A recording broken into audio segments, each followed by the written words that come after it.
So, hello and welcome.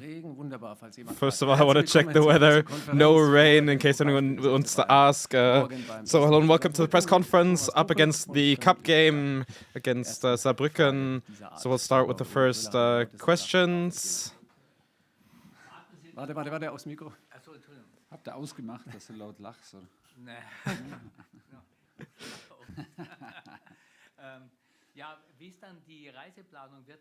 How is your travel plans? Are you waiting first on what the pitch conditions are going to be until you fly? So no, the plans are already made for a long time. So I don't think that will make a difference. Travel days on the match day. If that happens, if they would cancel the match, then maybe we won't fly, but I'm not 100% safe if that will make sense. Our plans for us to fly tomorrow morning doesn't have anything to do with the weather. That was always our plan. I heard that they're going to check the pitch today and tomorrow morning, so we're planning that to play. If the match would be cancelled, then maybe that will come before our plane starts. So, hello, Mr. Tuchel. Hypothetical question: would it make sense, from your point of view, to with the game with the Klassiker coming up on the weekend? Would it be nice for you guys if the game would be cancelled? It would be easier since Dortmund have a more difficult game. Maybe is that a thought that you have? It's not really a thought. It's not a decision that is in my hands. It could be that we travel there and we won't play, so then we would have double the problem, since we would have to replay the match and have double the travel. So obviously we have 2 away games now with 2 travel times. So Dortmund are playing at home 2 games in succession. So I think it's more the travel distance that will be in our bones than the game itself. So first of all, we'll have to see what the DFB decides if we can play or not, and then we hope that it'll be proper conditions as well, so that we can play. To play Wednesday and Saturday is generally no problem.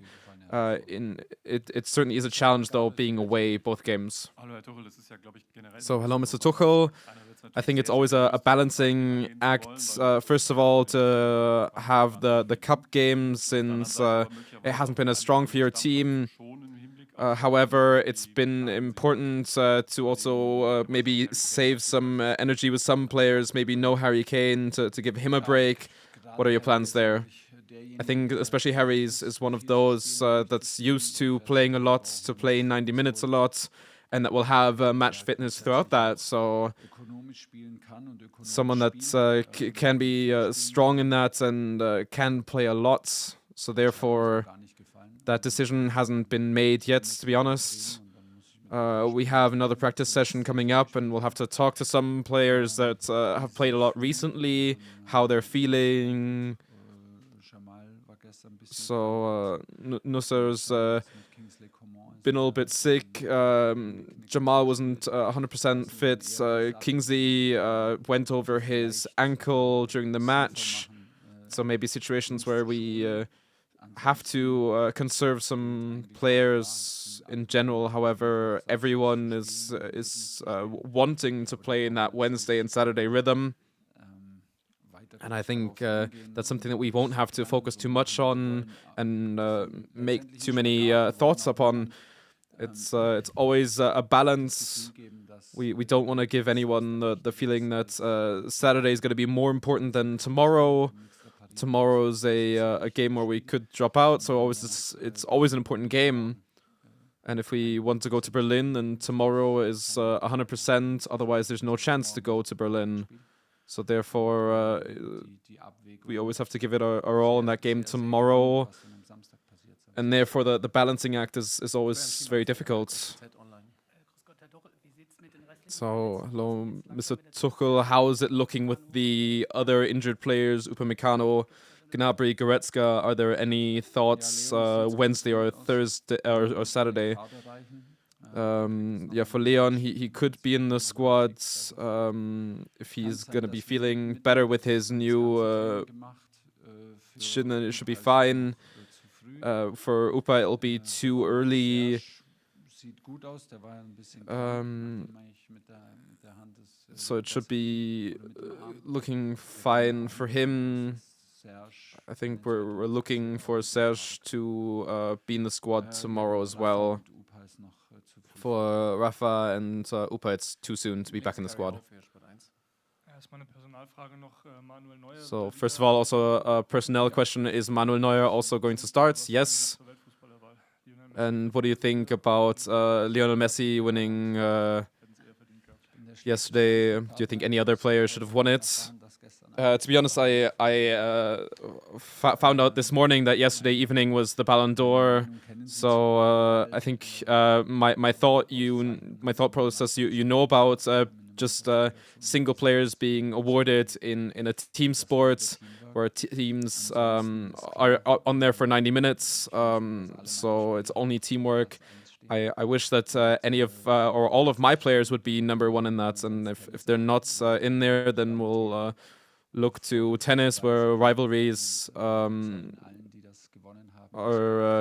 and we'll just show everyone the respect that they need and that they deserve, and try everything to get our players in that position in the future. So Mr. Tuchel, even if you have to improvise in midfield and in defense, you do have a lot of choice up front. You've already scored a lot of goals with your team. You've already had teams where you've had very aggressive setups. Have you ever had as much width as you had here? I think every team is different. Every squad is different. Our squad is very strong. Thankfully, we haven't really had the injury. Haven't been that unlucky with injuries apart from maybe Serge. So apart from that, everyone has been in top form up front, and they've been doing their job very well. And coming on top of that, Serge, Chupo, and Thomas and Mathis Tell, we have a lot of quality in different positions. So definitely that width we have a very high level regarding that, and that's something that we need, and something that we will try to decide games with as well. So it's absolutely perfect. So hello, Mr. Tuchel. Please allow me an individual question.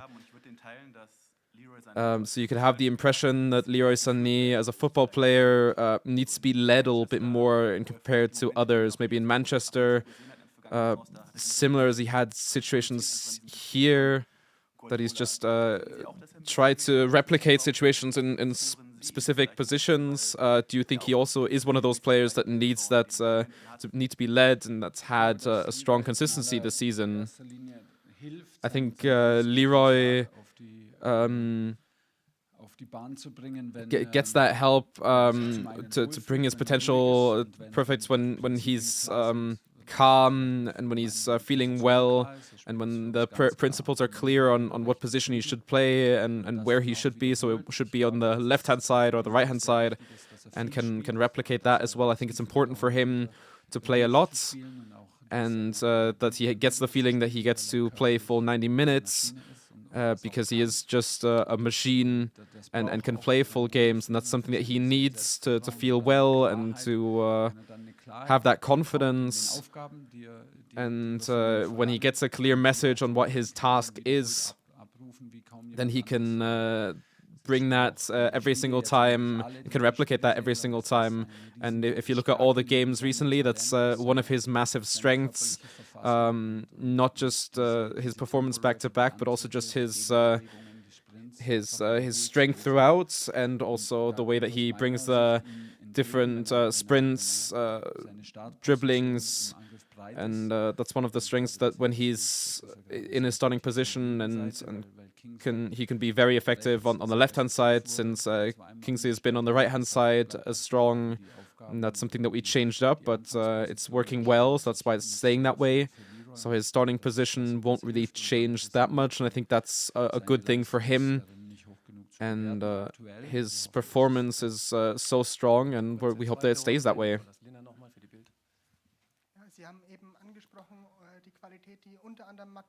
So you already talked about the qualities that Mathis Tell can bring from the bench in the first round already against Münster. He had the chance to start. You said you're not sure about the positions there. Is that an option for you, for him to start against Saarbrücken? Yeah, he's always an option. We've had it a couple of times where he was already in the starting lineup, but then we decided to hold him back a little bit. Mainz, he was very close to starting. For me, same in the last game. It was very close for him to start. That's not a problem. He definitely has the quality. He has the physicality for it as well. But then we sort of held him back because we didn't want to stop the run that the other players had. And that's his current position. That hasn't really changed. But he's certainly an option to start tomorrow. So yesterday evening, there was an event at the circus. Roncalli, and Uli Hoeneß said that the coach gets everything that he needs for the winter transfers. And are you sure he said that about transfers, or was it maybe about his bakery at the Tegernsee? No, it was definitely about the transfers, and that it's going to be very expensive for him if he gives me all the options for the January transfer period. So not to be serious, we're definitely on it. So it's important to maybe take the praise, if it was one, to not take it as personally. There's the Asian Cup coming up, the Africa Cup coming up. We have, I think, at least 3 players that we have to let go for 4 weeks. You know what 4 weeks means for us in our match plan, and what that could mean for us. So therefore, we certainly have our eyes and ears open and try to be ready and try to improve our team in every transfer period as always. So we'll have to see if that works. All right, and then Uli Köhler with the final question. So a general question. The Bayern defense has been shaky. Everything's great, but the defense has been shaky. Not just now, but that's been the same with Hansi and also Julian.